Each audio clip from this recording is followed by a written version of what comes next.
The ability to appoint federal judges is one of Donald Trump's greatest presidential powers.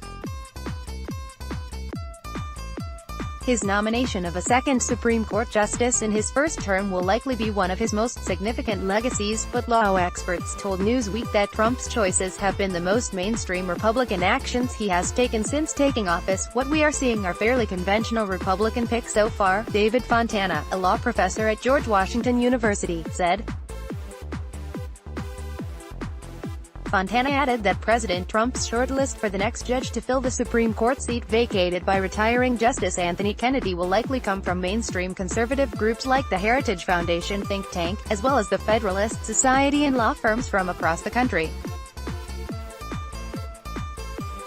After 2 terms of President Barack Obama, these organizations had already groomed and identified an impressive pool of law professors and judges ready to take action if the GOP took back control of the White House, Fontana said, and, for many Republicans who are skeptical about Trump's resume and bombastic personality, the promise of stocking the Supreme Court and federal bench with conservative picks was enough to win Trump their votes. David Pozen, a law professor at Columbia University and a former Supreme Court law clerk, echoed Fontana's assessment. In his judicial appointments so far, Trump has not deviated much from the standard Republican Party template, Pozen told Newsweek. If Ted Cruz or Marco Rubio had been president, their appointments would have looked very similar. I don't think we'll get a distinctly Trumpian new justice as much as a member of the conservative establishment, he added. In his first year in the Oval Office, Trump set a record for the number of federal judges he was able to appoint with the Senate's approval. In 2017, the number was 12 judges, but by March of 2018, that amount had already increased to about 30. While some of his nominations have been thrown out by Congress for lack of experience, experts told Newsweek that the Senate has been moving these nominees forward rather quickly.